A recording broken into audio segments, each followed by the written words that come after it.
All right, let's dive right in.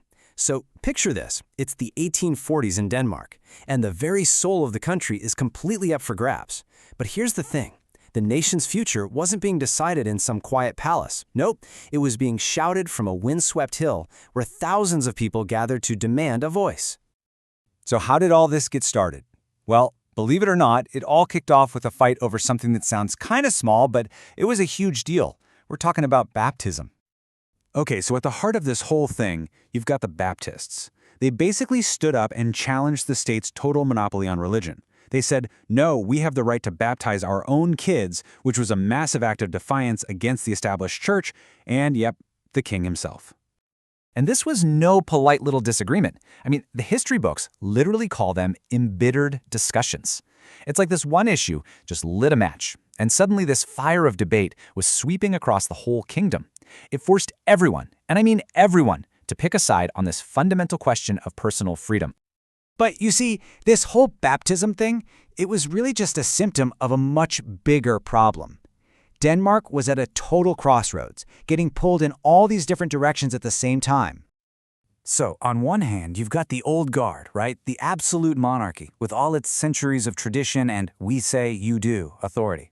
But then, on the other hand, something totally new is bubbling up from the ground. It's the voice of the people, and they're gathering in these open fields, demanding to be heard.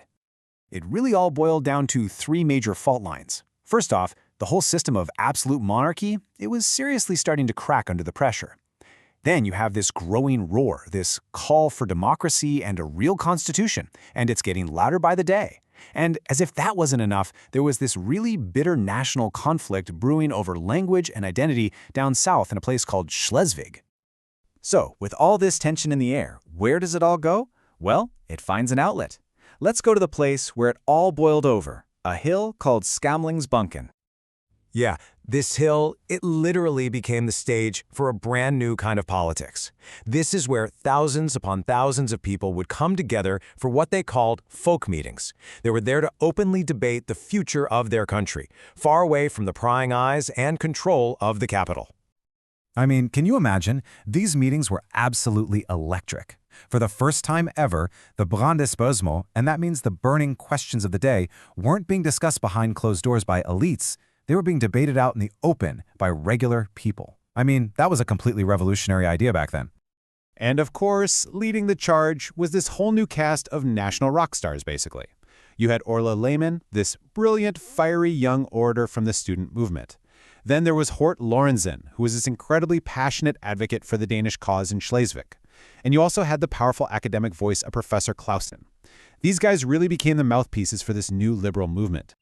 And let me tell you, this was not some tiny fringe group. This movement had serious numbers. Just get this. A protest letter, with Orla Lehmann's name right on it, was sent to the king. It had 20,000 signatures from liberals all across Denmark. 20,000. That's a massive political force. Okay, so of all those burning questions we talked about, maybe the most explosive one was all about that region to the south, the Duchy of Schleswig. And really, the whole thing boiled down to a super fundamental question. What happens when the language people speak in their homes is different from the language of the laws that rule them? See, Schleswig was this mix of Danish and German speakers, but it was ruled by the Danish king. And that created this massive, messy clash of identity, loyalty, and language. So yeah, the Schleswig question, as it came to be known, became the central national fight. The guys at Skamlingsbanken, these national liberals, they were arguing with everything they had that Schleswig was Danish, through and through, and it needed to be fully part of Denmark. And that, as you can imagine, put them on a direct collision course with German nationalists.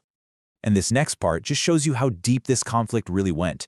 It wasn't just about abstract politics or flags. Even something like a proposal for a new piece of tech, a railway line through Schleswig, became a total battleground. You know, who's going to build it? Who's going to profit from it?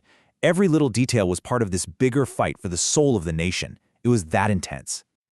Okay, but it's super important to remember that all this stuff in Denmark wasn't just happening in a bubble. To really get what's going on, we got to zoom out and look at the bigger picture in Europe during the 1840s. So, while all these Danish liberals are laser-focused on national freedom, there's this totally different and way more radical idea spreading like wildfire across the rest of the continent. Literally, at the exact same time, you've got Karl Marx over there putting together his program for the Communist League and calling for a worldwide workers' revolution. And that contrast is just fascinating, right? It really shows these two totally different paths being carved out. You've got the Danish movement, which is all about looking inward, trying to create this free, unified nation, but elsewhere in Europe, the cry is for a global social revolution that wants to get rid of national borders altogether. And in the end, the voices from that hill, they won. All those passionate debates, all that political pressure that started at Skamlingsbanken, it was a huge reason why the absolute monarchy finally ended. Their demands for freedom of speech, religion, assembly, they became the actual pillars of Denmark's very first democratic constitution in 1849. So that kind of leaves us with one last thing to think about. Those burning questions from that windy hill way back in the 1840s.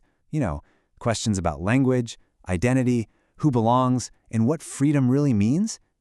Have we actually answered them? Or are we, in our own way, still standing on our own Skamlingsbanken, debating the exact same things today?